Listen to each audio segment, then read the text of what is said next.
Minecraft का survival world एक ऐसी चीज है जिसमें तुम्हारी मर्जी होती है कि तुम लोग धीरे प्रोग्रेस करो या जल्दी जल्दी प्रोग्रेस करो। अगर मेरी सीरीज पे गौर किया जाए तो मैं तो बहुत ज्यादा ही स्लो चल रहा हूँ। बस उसी वजह से मैंने कल ऑफलाइन बैठ के एक एक्सपी फार्म बना दिया जो कि दिखने में एकदम कूल है। जैसा वो दिखने का है वैसा ही वो काम करने का भी है। मतलब तुम लोग अगर थोड़ी देर के लिए AFK करोगे तो मॉब्स की भीड़ लगने वाली है। खैर जो लोग पहली बार आए वो चैनल को सब्सक्राइब कर दो और इस वाली वीडियो को लाइक कर दो। खैर जल्दी से चलते हैं वीडियो में, लेट्स गो।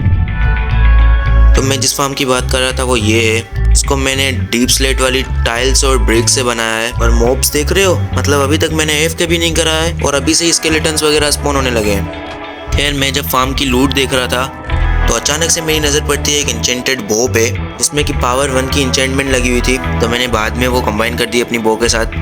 अभी तक मैं सोच रहा था कि मेरे फार्म में इतने ज़्यादा मॉब्स क्यों नहीं स्पॉन हो रहे।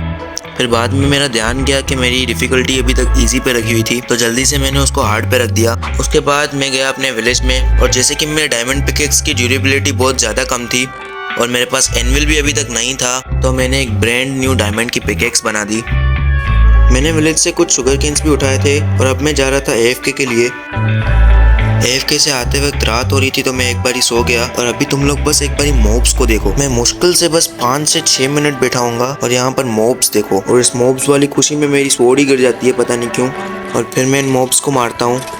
अब एक चीज़ तुम लोग याद कर लो कि जब भी तुम लोग को ऐसा फार्म बनाओ जहाँ पर मॉब्स तुम लोग को छोटी सी भी जगह से देख पा रहे हो तो वहाँ पर तुम लोग को उनके ज़्यादा क्लोज नहीं जाना होता। जैसे कि अगर मैं यहाँ पर ज़्यादा क्लोज गया और अगर कोई क्रीपर मुझे देखेगा तो वो वहीं पर ब्लास्ट हो जाएगा। एट द एंड नुकसान मेरा ही है, या तो मेरा फार्म तबाह होगा या तो मॉब्स निकल के आएंगे और वो मुझे मारेंगे और मैं मर जाऊँगा। तो उससे अच्छा है दूर से ही मारो और जब क्रीपर ना हो तो भले तुम लोग सामने जा सकते हो। खैर इन सबको मारने के बाद मेरी टोटल XP 30 होती है। जैसे कि मैंने तुम लोग को पहले ही बताया था कि विलेज से आते आते मैंने शुगर केन्स भी लिए हैं और आगे चल के हम लोग को पेपर्स की बहुत ज़्यादा ज़रूरत पड़ने वाली है। बेसिकली शुगर केन्स की ही ज़रूरत पड़ने वाली है क्योंकि उसी से ही पेपर्स बनते हैं। तो अभी मैं बनाने वाला था एक छोटा सा शुगर केन फार्म जिसके लिए मैंने 2 शवल्स बना ली। और जैसे कि मैं पॉकेट एडिशन में खेल रहा हूँ और पॉकेट एडिशन में सिनेमैटिक्स वाले मोड्स नहीं होते हैं, तो अब मैं तुम लोग को शुगर केन फार्म के सिनेमैटिक शॉट्स तो नहीं दे सकता। और ऐसे शुगर केन फार्म बनाते हुए फर्स्ट पर्सन में देखने में तुम लोग को भी मज़ा नहीं आएगा, तुम लोग भी बोर हो जाओगे। तो अभी मैं वो सब पार्ट स्किप करने वाला हूँ और तुम लोग से मैं पूरा फार्म बनाने के बाद में मिलता हूँ। ओके गाइस, तो अभी तकरीबन सारा काम हो गया है, बस 2-4 फेंस गेट्स लगाने बाकी हैं। वेल जब मैं फार्म बना रहा था तब मुझे 3 वुल्फ्स दिखे थे और जैसे कि मेरे पास एक मॉब फार्म है तो मेरे पास बोन्स की तो कमी होने वाली थी नहीं, तो मैंने जितनी भी बोन्स पड़ी हुई थी वो सारी ले ली और तीनों की तीनों वुल्फ्स को टेम कर दिया। खैर तुम लोग में से बहुत सारे लोग ये सोच रहे होंगे कि मैंने शुगर केन फार्म के 14 वुल्फ्स क्यों लगाई हैं, तो उनको मैं बताता चलूँ कि फ्यूचर में अगर कभी भी हमारे ऊपर रेड पड़ती है, जो कि ऑब्वियसली पड़ेगी, तुम लोग को पता होगा कि उस रेड में एक मॉब होता है जिसका नाम होता है रेवेजर, जो कुछ ऐसा दिखता है। और वो शुगर केन, वीट और कैरेट, आलू वगैरह ऐसी तुम लोग अगर कोई चीज़ क्रॉप करके बैठे हो ना, मतलब अगर कोई भी क्रॉप हुई चीज़ वो देखता है तो वो उसको डिस्ट्रॉय करना शुरू कर देता है। और मैं नहीं चाहता कि मेरा ये फार्म भी डिस्ट्रॉय हो जाए, तो बस मैंने यहाँ पर वॉल्स लगा लिए हैं जो कि मुझे रेवेजर के साथ साथ क्रीपर्स, ज़ॉम्बीज़ और स्केलेटन्स वगैरह से भी बचाएंगी। अब उसके बाद मैं फिर से चला गया AFK के लिए, जिसके बाद इतने सारे मॉब्स स्पॉन हो गए। फिर क्या, मैंने सारे के सारे मॉब्स को मार दिया। और अब जैसे कि मेरे पास आयरन बिल्कुल भी नहीं था तो मैं एक केव में गया और वहाँ से बहुत सारा आयरन निकाला और अपने ब्लास्ट फर्नेस में लगा दिया स्मेल्ट करने के लिए। अब उस विलेज में मुझे मज़ा नहीं आ रहा था तो मैं अपना ब्लास्ट फर्नेस लेके यहीं पर आ गया अपने बेस के पास और यहीं पे अपना आयरन स्मेल्ट करने के लिए लगा दिया। अब थोड़ी देर बाद मैंने उस ब्लास्ट फर्नेस से स्मेल्टेड आयरन निकाला और अपने लिए एक एनविल बना दिया ताकि मैं अपने वेपन्स और टूल्स में एन्चेंटमेंट्स लगा सकूं। तुम लोग को याद होगा कि मैंने थोड़ी देर पहले अपने फार्म से एक पावर 1 की इंचेंटेड बो निकाली थी और थोड़ी देर के बाद मुझे एक गोल्डन इंचेंटेड हेलमेट भी मिला था। और अब जैसे कि मेरे पास एक एनविल आ चुका है तो मैंने उन इंचेंटेड आइटम्स को रिपेयर कर दिया। अगर तुम लोग सोच रहे हो कि मैंने गोल्डन हेलमेट को क्यों रिपेयर किया, क्योंकि वो जल्दी टूट जाता है, तो मैं तुम लोग को बताता चलूँ कि हमें आगे नेदर में भी जाना है और नेदर में एक खास प्राणी होते हैं जिनका नाम होता है पिगलिन। और आपको तो पता ही होगा कि अगर वो नेदर में आपको बिना किसी गोल्डन चीज़ के पाएंगे तो वो आपको मारना शुरू कर देते हैं। तो उसका मतलब है आपको कोई ना कोई गोल्डन पीस ऑफ आर्मर पहनना ही पड़ेगा। और अभी मुझे एक प्रोटेक्शन वाला हेलमेट मिल रहा था तो मैंने सोचा रख लूँ, आगे काम हो जाएगा। वन मोर थिंग कि जब तुम एनविल पे कोई चीज़ रिपेयर कर रहे हो तो नीचे एन्चेंटमेंट कोस्ट पे ज़रूर ध्यान देना। और जैसे कि तुम लोग यहाँ पर देख सकते हो कि यहाँ पर पहले मैंने डिसएन्चेंटेड वो रखी थी तो ज़्यादा XP कोस्ट कर रहा था और साइड स्वैप करने पर 2 XP कोस्ट कर रहा था। सिमिलरली हेलमेट में भी ऐसा ही होना था। तो तुम लोग एक बार साइड साइड स्वेप करके देख लिया करो।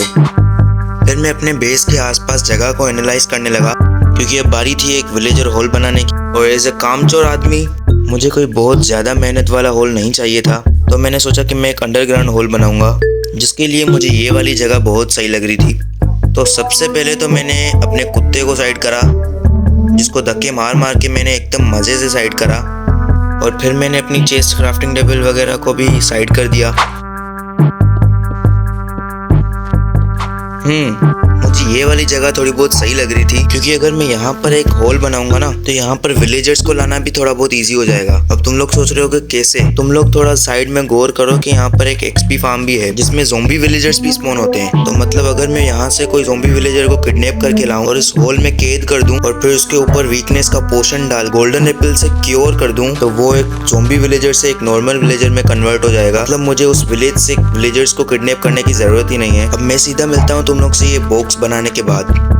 ओके, तो मैंने एक रूम टाइप तो बना दिया है, और अब मैंने ये सोचा हुआ था कि मैं इसके कॉर्नर्स को ओक लॉग से कवर करूंगा। तो अब बस मैं चारों साइड के लॉग्स लगा के तुम लोग से मिलता हूँ।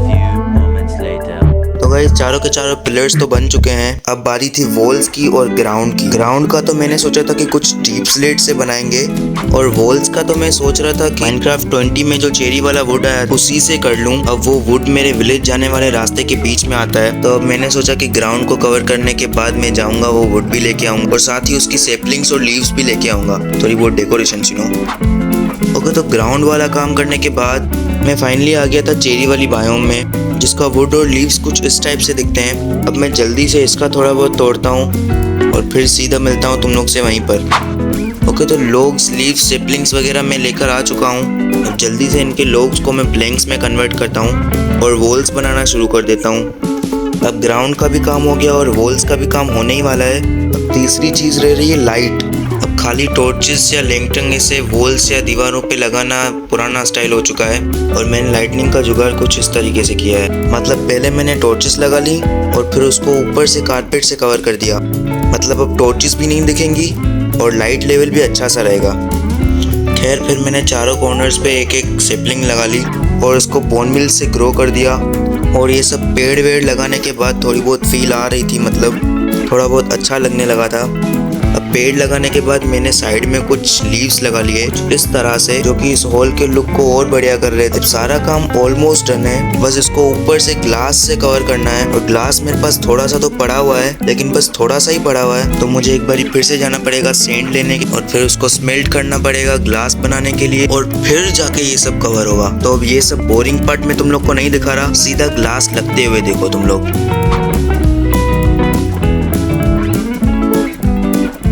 ओके गाइस, पूरा का पूरा काम हो चुका है, बस ये 2-3 ग्लास रह रहे हैं, वो भी लग चुके हैं। अब हमारा विलेजर ट्रेडिंग हॉल कंप्लीट हो चुका है, या फिर तुम लोग ऐसे कह सकते हो कि विलेजर हॉल का बस एक ही रूम फाइनल हुआ है। अभी मुझे एक और रूम बनाना है, जो कि मैं अगली वीडियो में बनाऊंगा। तो आज के लिए बस इतना ही रखते हैं, मिलते हैं अगली वीडियो में। Thanks for watching.